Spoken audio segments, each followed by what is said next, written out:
Hi friends, Morah Alyssa here with Dylan. Hi! Time for more science fun.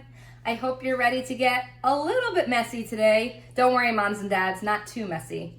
We're gonna be making something called moon sand. It has a few different names, moon dough, cloud dough, but I think it's most similar to moon sand because we're making something that's kind of like kinetic sand that I know in Kitadali and my friends love to play with. So the best part about this experiment is that it only includes 2 ingredients, and I'm really hoping that you have them in your kitchen right now so that you can make this at home too. So the first thing you need is just flour, regular flour from your kitchen, and the next thing you need is oil. We're using vegetable oil. You can also use baby oil if you have any around. All right, let's get started. So the first thing we're gonna do is you need a big mixing bowl, and we're gonna put 4 cups of flour in. Now, for those of you who maybe have brothers or sisters at home, you may wanna double the recipe because the original recipe calls for 8 cups of flour, but we're just gonna do a smaller version to show you. So we're doing 4 cups. All right, so let's start by scooping in 4 cups of flour. All right, here's one, Dylan. Will you guys count together with me as we put them in? That's 1, 2,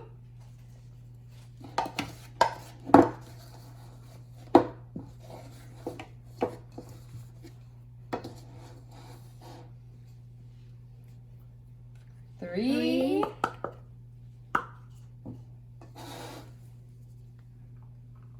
4. That's 3.5. I have to open a new bag. Let's get a little extra from our next bowl.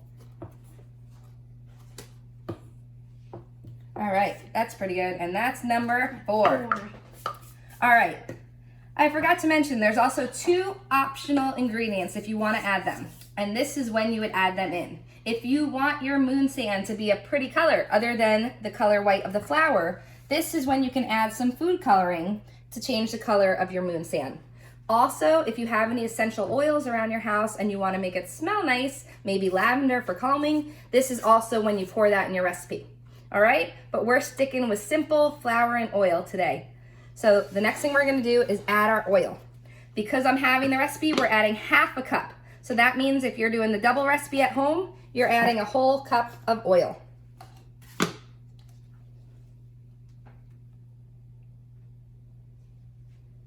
All right, Dylan, you're gonna wanna pour the oil right into the middle of the pile of flour, right into the center. That's okay if it doesn't stay there.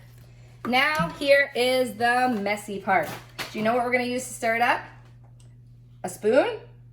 Nope, guess again. We're using our hands.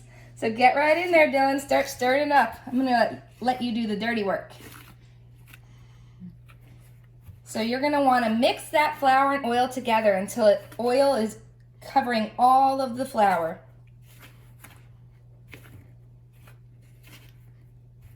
You're doing a great job mixing, Dylan.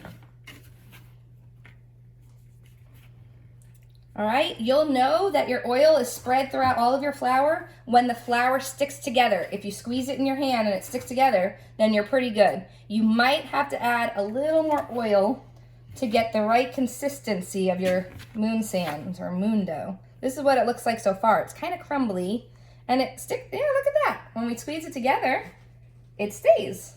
So what do you think, Dylan? Do we need to add a little more oil in? Maybe I think so.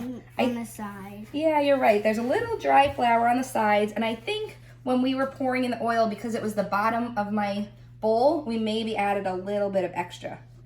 So I'm gonna add just a little bit more. Oops, wait, that's a little bit more than a little.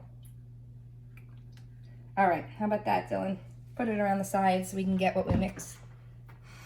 All right, let's see how it is now. All right, this recipe is pretty simple. If it's too dry, you can add a little oil.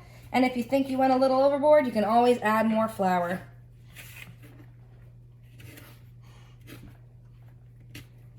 What do you think, Dee? Let's see. Let's make sure it's all spread throughout. Hopefully you guys can keep most of it in the bowl as you're doing this. But if not, that's okay. It's pretty easy to clean up. So let's do the test. If we squeeze it, you think it's gonna stick together? What do you guys think? Let's see, let's squeeze it into a big ball. There we go. We got a nice big ball, so I think it's ready to play with. So here comes the fun part.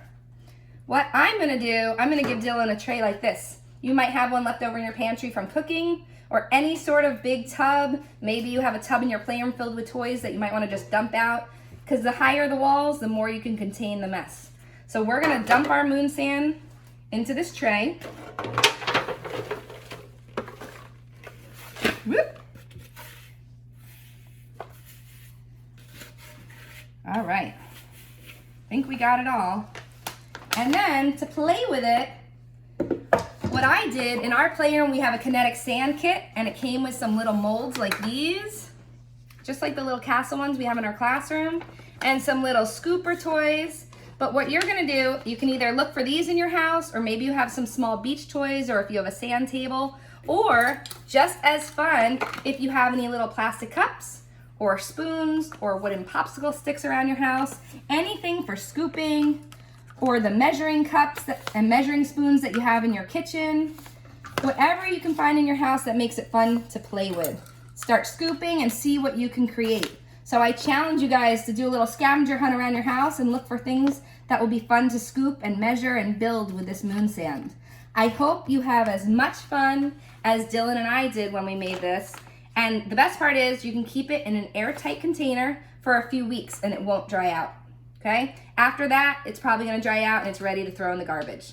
But for a few weeks, you can keep it in an airtight Tupperware or a gallon bag, and that's it. So have fun playing. Until next time, bye.